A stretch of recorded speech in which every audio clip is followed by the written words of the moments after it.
The artist that we're studying today is Chuck Close. The title of this piece is Mark. Make sure that that's in quotation marks, please. The medium for this is oil paint. The elements that are most important for this piece are value and form. With value, Chuck Close is very successfully using a full value range from 0 all the way to 100%, so that way he can show his subject very realistically, and particularly to make his subject look three-dimensional, even though he's painting on a flat canvas. This also helps to emphasize the form of that person as well, and again, give it some dimensionality and looking three-dimensional. The principle that's most important here is balance. We have another painting where if you took some scissors and you cut it down the center, it's not perfectly symmetrical, but definitely visually balanced, and it is mostly symmetrical from one side to the other, even though there's some slight differences here and there. The mood for this piece is warm, or it could also be closeness or comfort. We have here this person that it looks like, we're in a conversation with him, that he seems to be slightly leaning forward, which is one thing that you do whenever you're comfortable with the person you're speaking to and hanging out with. There's definitely some body language here that shows you that our subject Mark is someone that the painter and therefore the viewer sees as someone of comfort, someone trustworthy. So that mood you can put warm or comfortable is fine. The genre for this piece is hyper-realism, and that's spelled down here in the bottom right of this slide. Hyper-realism means that it is more than realistic. It pushes it a step farther. You can see all of the little pores on his face. You can see almost every individual hair, his eyebrow hairs, things like that. It's just so detailed, even more than what you would see if you were just sitting across from this person. It's almost as though this looks like a photograph that was taken with a very, very high-powered lens, very fancy camera, or even like looking through a high-powered telescope at a person. And it gives all of these details that, again, if you were just sitting across from this person, you probably wouldn't notice all of these super fine details, but it looks extra sharp and goes above and beyond a realistic painting. Chuck Close was born in 1940 and is still alive.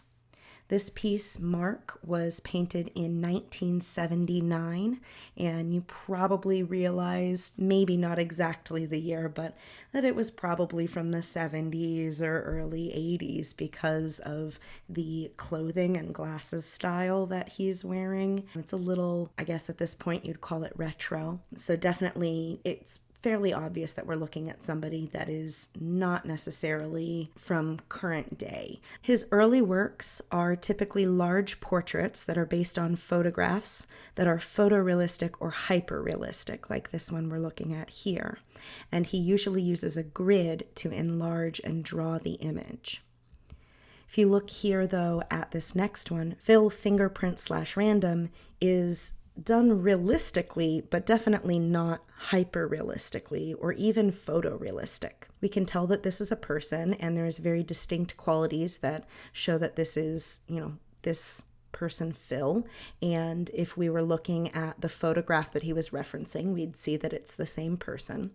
But whenever we're looking at the image on the left, that's as if we are standing a bit farther back, and the image on the right is zoomed in a lot. And what he did here was he took like one of those just regular ink pads that you would use with a stamp, like a rubber stamp, and pressed his finger onto that ink and then used his finger as a stamp to print on the paper. The more ink that he has on his finger, or the more times he goes over a section, the darker that value is. And then for the lightest values, most likely he did some printing in a certain area that needed to be darker, but then while he still had some of the ink residue on his finger, he didn't go back to re-stamp, but then did a ghost print pretty much of that fingerprint. In printmaking, ghost printing is when you use a stamp, but when you go to use it more than once, you don't necessarily get more ink to use the stamp, so it doesn't look fresh every time. Each time you stamp after that, it gets a little bit lighter and a little bit lighter, almost like a ghost, which is where that name comes from. This next piece here, Lucas 1991, is his artwork on the left. And then we have the photograph reference that he used on the right. And if you look very carefully, you can see the pencil drawn grid on top of that drawing, especially in the lighter values on the face. You can see that grid a little bit easier.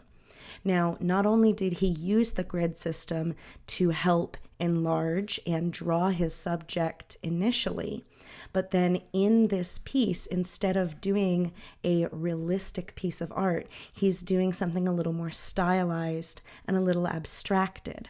He kept the grid in there, so you can still see, if you look closely, those squares within the image. But then if you go even closer, each of those squares is filled with circles of color, particularly concentric circles, meaning circles within a circle, kind of like a target. The circles get smaller as you go in towards the center. He has multiple values within the squares that then, when you step back farther, sort of blend together to give the correct values that show this face. So if you're standing very close to this piece, you might not immediately recognize that it's a face, but then the farther you stand back, or even if you kind of squint your eyes a little bit while you're looking at this, you can see that face defined a little bit easier as that blends together. Here he's done a traditional grid on this piece with the grid in vertical and horizontal rows and columns. But sometimes, like this piece on the left here, Lyle, he will take that grid and rotate it slightly so that way the grid is at an angle, and that gives a different look and feel to that piece in the end. He's still using concentric circles of different colors, so that way you can see all that kind of noisy colors right next to each other whenever you're looking at it closely. But again, even if you just squint a little bit at the screen, you can see that those colors blend a little bit more together to be a pretty successful skin tone there that is a little more true to life, even though he's not using pure color that those values are. It's kind of mixing visually, and your brain sort of does a little bit of magic there to get those colors to blend together, which also is pretty cool. The piece here on the right, Lucas 2. So this is the same person that we saw in this previous slide. And then here, it looks like he might even be using the same reference photo for both of those pieces, Lucas 1991 and then Lucas 2 here on the side. The big difference, of course, here, there's a couple of them. Number one is that instead of having that grid with vertical and horizontal rows and columns, this grid is coming out radially around one point here in the center. You can see that there are lines going all the way out from that point, and then circles as well, and that's how that grid is created. So again, inside each of those squares was concentric circles. This grid itself is also concentric circles, which is pretty interesting. And the previous one was black and white and grayscale, and this one is more colored. And again, if you squint, you can see those colors blend together a little bit more successfully. And also you see a few more details even on the face come through, and it's less splotchy. Your brain sort of fills in those gaps. Chuck Close suffers from a condition called prosopagnosia. This is face blindness, which means he has an inability to recognize faces, and sometimes that means even one's own face. He was always drawn to painting portraits and really enjoyed doing them. And it wasn't until later that he actually looked back and kind of was asking himself why that was. And because of this prosopagnosia that he has, being able to concentrate on one face for a long time in a portrait actually helps him to better recognize and remember those people's faces. So when we say face blindness, that doesn't mean that when he's walking around, it's like he's looking at everybody with their faces just completely blank, like he literally can't see their face.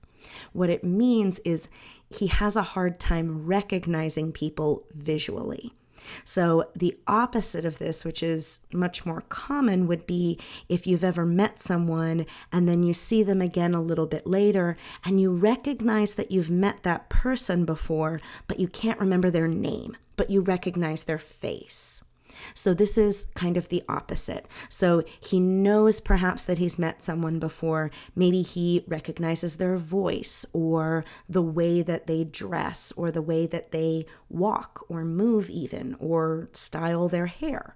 And that helps him to recognize who that person is, even though he's having a hard time recognizing them from their facial features. So again, really interesting how the brain picks up on those little things there to fill in other information where there is a deficit, where he's unable to remember those things. He also uses many different mediums and techniques. I showed earlier that he used thumbprints, and we talked as well that he does realistic and hyper-realistic works, but also these abstract pieces here. But he also uses painting, drawing, printmaking, and photography in his work. However, whenever he is working on these pieces, he actually doesn't step farther back from the work. He only views it up close, and he trusts his methods of mapping out those photographs and knowing where the values need to go and what colors he should use for it. So usually, like I mentioned, if you step back from these paintings or you squint a little, you're able to see a little bit better. Those things blend together. But he just trusts his system at this point and, just works little by little on the piece until it's completely done. So here we have a picture of him painting one of his pieces, and you can see the progress there. So he has a very large photo printed. This is a self-portrait. So there he is sitting, and here is the photograph that he's working from as reference. And you'll see he has a piece of tape or paper right here, and that numbers where the row is, so which square that he's working on, and that way he's able to easily make sure he's using the correct square on his piece. And then he can move this piece down as he continues working on the project. And it looks like he just goes from top down. And so he's about 2/3 done with this piece, and he needs to work on the bottom there. He does have a beginning of the bottom where he's started kind of the general placing of some of those values and some of those colors that he then goes and adds more concentric circles and shapes on top of as he keeps going. Also, another interesting thing for him is he had a spinal artery collapse in 1988, and this left him mostly paralyzed. Here he's actually sitting in a wheelchair, and he has a special rig for his paintings to where the paintings will be raised or lowered, so that way he is on the correct level of where he needs to be in the work. So he's making it work for him. And even though he had this injury at this point about 32 years ago, he still continues to paint and create his works. So he definitely is not letting that stop him, and he continues to be able to do the work that brings him joy. One last thing is that his early airbrush techniques actually inspired the development of the inkjet printer. So not only is he very important in the art world, but also in the technological world too.